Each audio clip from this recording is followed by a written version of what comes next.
Ladies and gentlemen, welcome back to my channel. My name is Kathleen. Hope you had a great day. So for the new members, for the new viewers, kindly subscribe. In Kathleen channel, we discuss issues to do with security, gender, women, violence, terrorism, or another pressing issue that is facing the global south.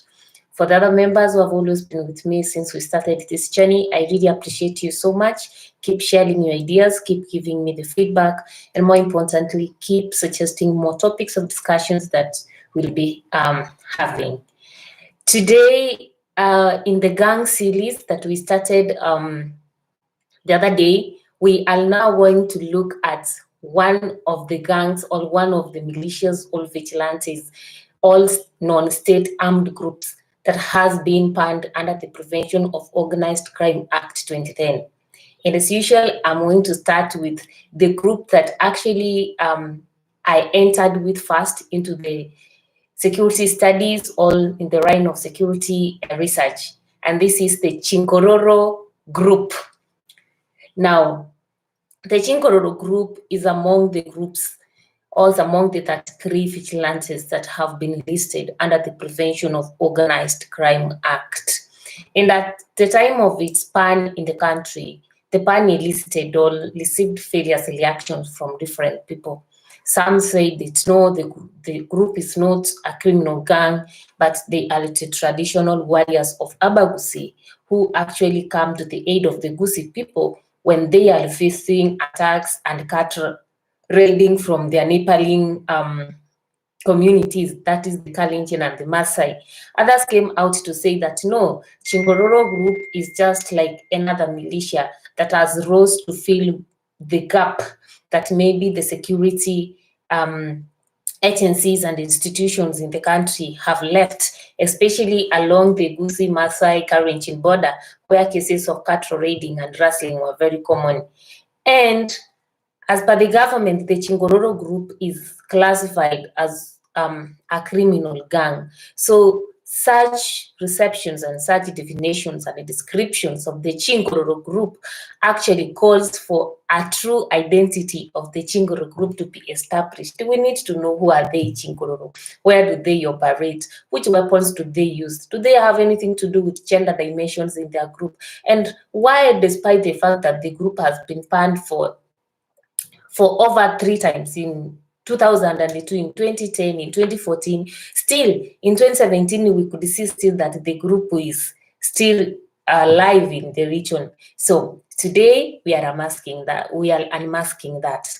So the CHINKORORO group, for us to understand its true identity, then we need to go back to the Gusi traditional African society. So when you look at the traditional Gusi society, the society was a decentralized one. That is, they never had a central political unit, but it was organized in terms of clans. And therefore, they never had a walihood institution. Even when they fought the colonial masters, you will realize that it's only clans like the Bunjari and the Bogeke that actually were fighting the colonial master, not as a unit, but as clans. So that tells you that traditionally, the Gusi never had warriors.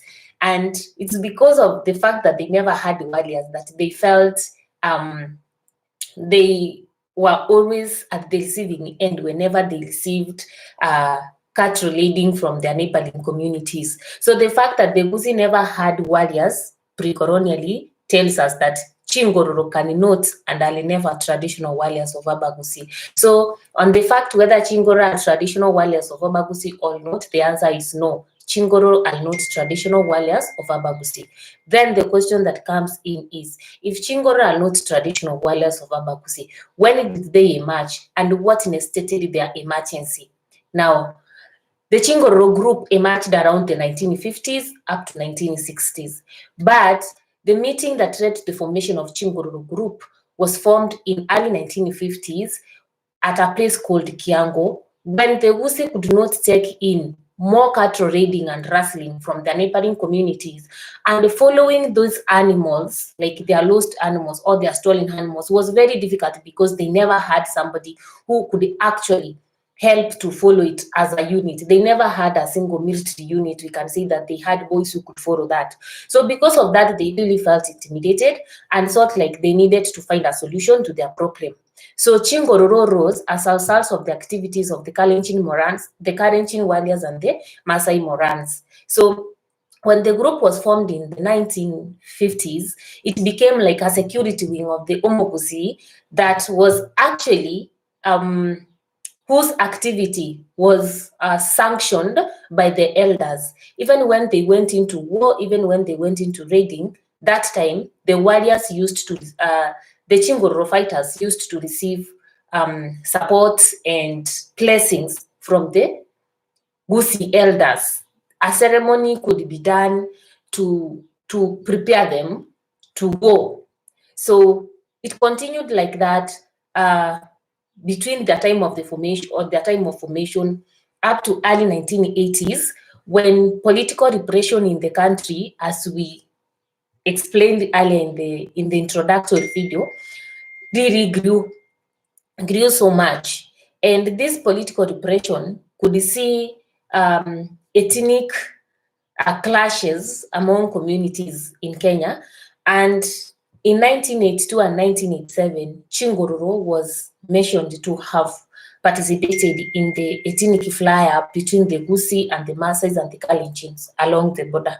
So in this way, CHINKORORO came as an aid to support one of their own, who is the Abagusi, and their support was in relation to fighting the Kalenjin warriors and the Maasai Morans. But in 1990s, we have opening up of the plural space. The KANU youth wingers are still doing a very dirty job, that is intimidation of the opposition, and opposition leaders come up with their own cheshies, all youth groups, to offer them protection and also to counter the activities of KANU youth wingers. And this way, CHINKORORO reorganizes itself and also starts to partake in the political sphere in the region, because when we have political violence, what we end up having are ethnic clashes, and there were a lot of displacement of people, especially in 1992 and 1997. People are displaced from the Rift Valley and so forth. So during this time, CHINKORORO wore a political attire and started to offer protection against their own, for protection to their own community members against the Maasai Molans and the Kalenjin warriors in the Rift Valley. So this is how the CHINKORORO group found itself in the as one of the groups that participated in unleashing violence in the post-election violence of 1992 and 1997. So during this time, because of the we-they syndrome, or the we-they dichotomy that characterizes the Kenya's political sphere, you realize that even the group began receiving political patronage from the political elites in the country, in the region. So in that way, like, the group reorganized itself. It now began to have a kind of a structured hierarchy of leadership, and it also came out more pronouncedly supporting the Gusi people in the ethnic clashes and in cattle raiding, because many times these ethnic clashes are also marked with the destruction of property, cattle raiding, and so forth. So from the 1950s, neighborhood group that was actually meant to fill a gap that was left by the security agencies in terms of stopping cattle raiding the Gusi region.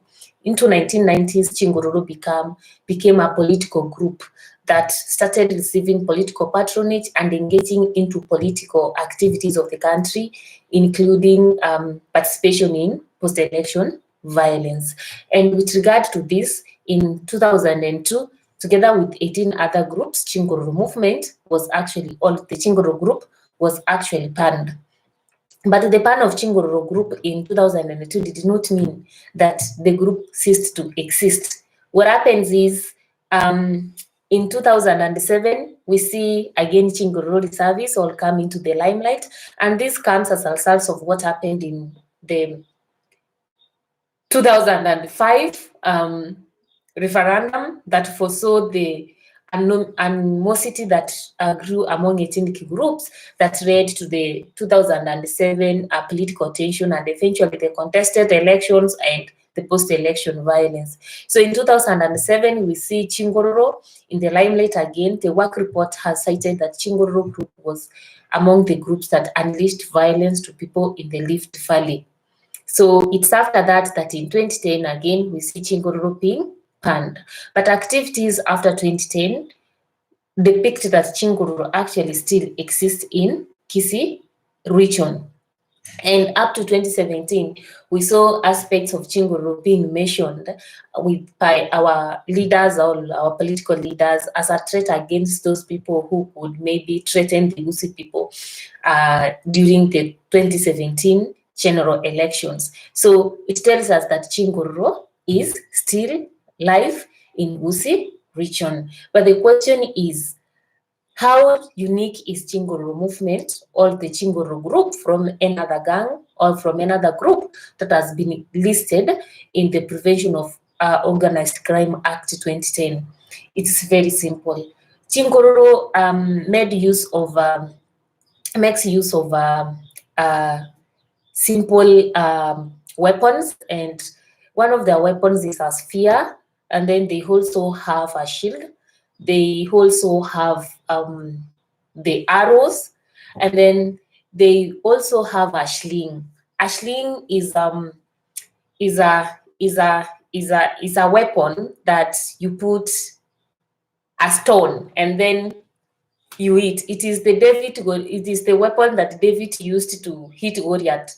So it is that sling. They use slings, they use spears, they use arrows, and they also use machetes. So for them, these are, when you look at those weapons they use, they are typically traditional weapons in an African context, and each weapon was used depending on the distance from the enemy. So if the distance, the nearer the distance, like they could use an arrow or a sling. But if the distance is far, then they could use an arrow, because then the person throwing the arrow had to be somebody with very sharp focus and who could be able to hit the target. And the arrow moves with a lot of speed also. And you realize that in terms of attires, these people, the CHINKORORO, when they began, they were using a dress code that is akin to the Maasai Morans attires, with the aim of confusing the Morans. So they could use the red ochre on the faces, and they could have their attires made in a way that it could resemble the Maasai's. And the major reason was basically to confuse the Maasai's when they go into the war front. So the Maasai's could not know, who are we fighting with? Like, is this our own Morans, or is it the enemy? So that was actually all about the attire. But as time has gone by, the attires have changed, and they no longer even wear those low red ochres, and it's because of this ban by the government. So they have to keep the game low, and even the weapons used, we do not see them more with the weapons like the arrows, the spears, and so forth, unless maybe during ethnic skirmishes, and those are, it's not easy to see them or to find them. But as time has changed by their mode of operation, and their attires has also changed. But the most important part of it that has changed is even the structure, that the group no longer receives that elders sanction to go to the all elders pressings to go to the field of war as it used to be initially. And I think it's because of the aspects to do with Christianity, there are aspects to do with globalization, there are aspects to do with change that have actually, people have come, I think, to love more peace compared to settling scores with fighting and so forth. And This can be evident in the way sometimes back in 2012 when the Maasai and the Karenjin and the Gusii held a traditional cultural festival along the border to celebrate peace and to end any form of conflict in the area. But even with that, somebody asked me, where does CHINKORORO then operate? CHINKORORO operates within the Gusii region. That is where they have been operating for the longest time possible. Also, when you look at studies by Nguni and Katumanga in 2014, they said that CHINKORORO reported to be outside Kisii County, like especially in Rift Valley, in Kericho, in Nakuru, and in Naivasha.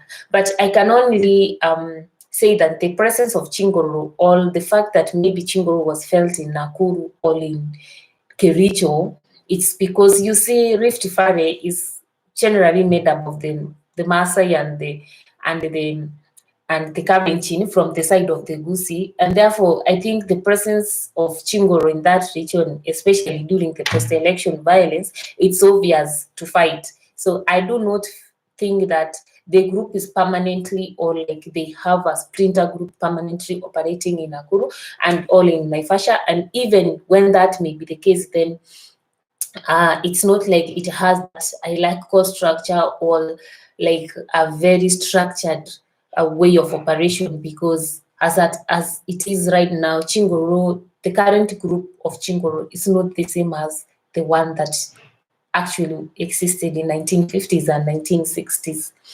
And then when we talk about the gender composition of the group, in my study of the group, that was in 2015, I realized one thing, that the people I interacted with and some of the members and the ex-members of the group, they could not actually talk much about women being as fighters in that group. So basically, CHINKORORO does not take up women as fighters, because among the Gusii people, CHINKORORO, women are actually givers of life, and taking women to a war front, it's a curse. It is taken as a sign of weakness, and it's a bad omen. That's why even when these CHINKOROROs are going to a war front, or they're going to fight, if they meet a woman along the road, that woman should not close that road until this fighter goes.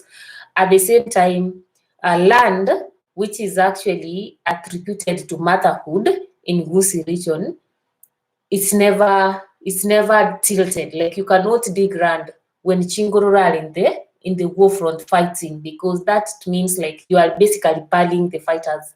At the same time, a woman could never stop her husband from going to fight. So like it could be seen as a bad omen. So basically, CHINKORORO does not take in women as direct or combat fighters, but it does not mean that women don't have a role to play in CHINKORORO activities.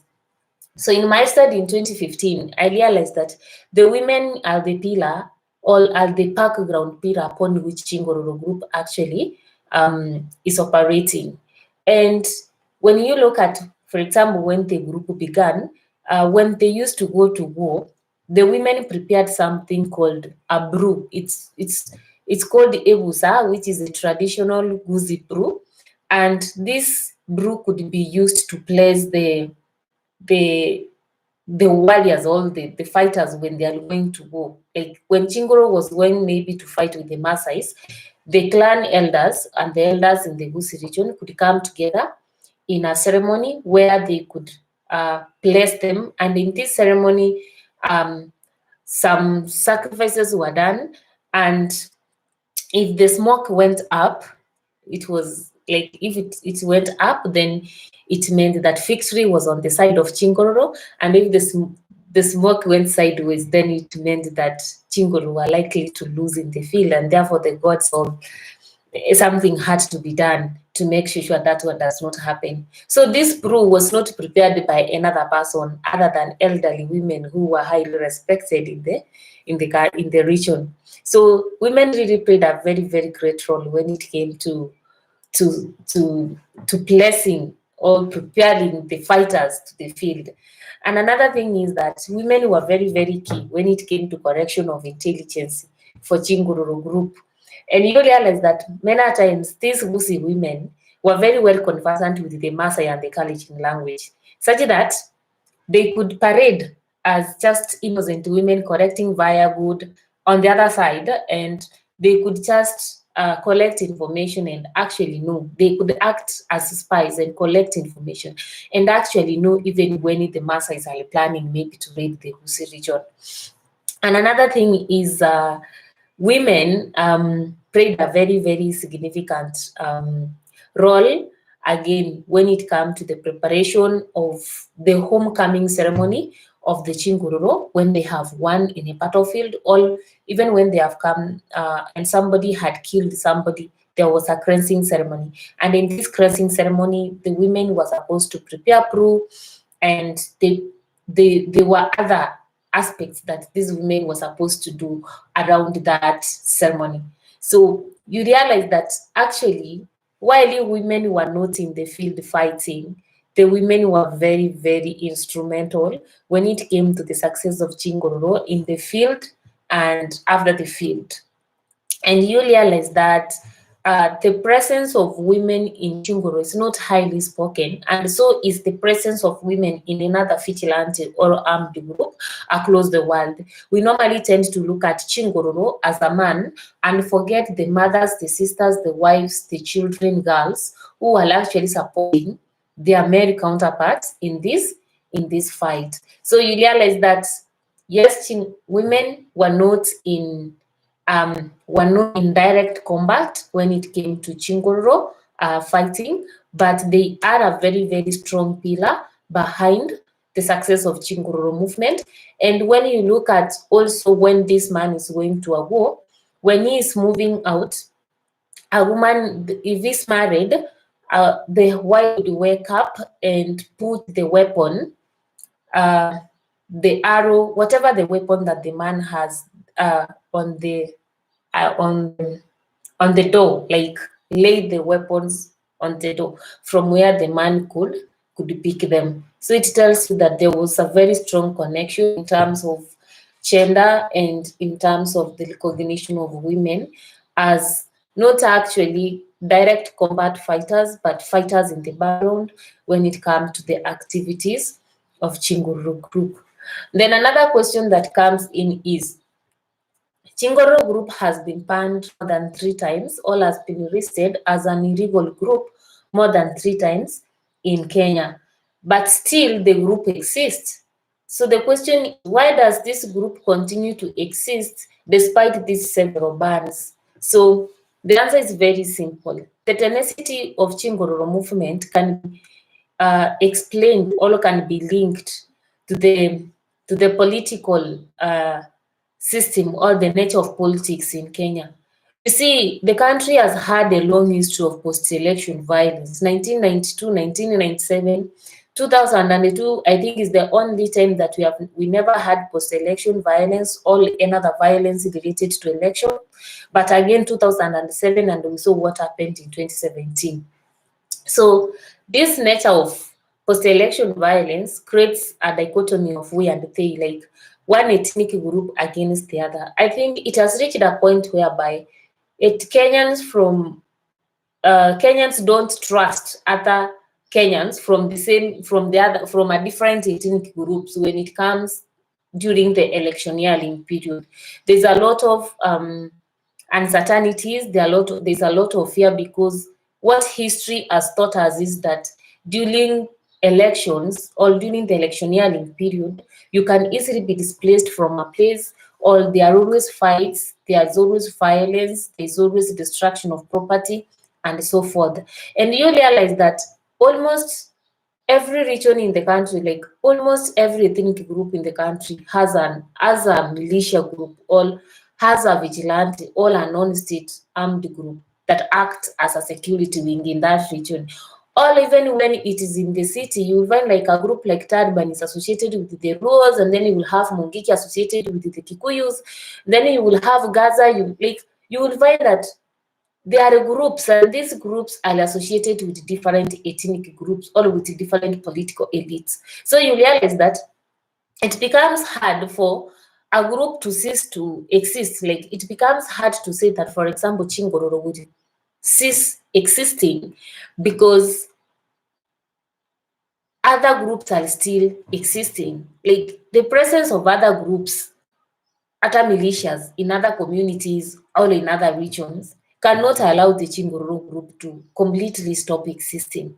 And this goes back to the political will by the political elite and the political leaders in the country to end violence as a tool during elections. So the constant use of violence as a tool during during elections or during campaigns, the use of violence to intimidate political opponents, all the presupposed political enemies, all those people who have refused to support people politically, is a major reason explaining the tenacity of CHINKORORO movement and another movement or another violent group that exists in the country. So until that time, when we will have political will by our political leaders, first, to stop identifying themselves with these armed groups, and secondly, to stop using violence as a political tool to intimidate political opponents, disrupt political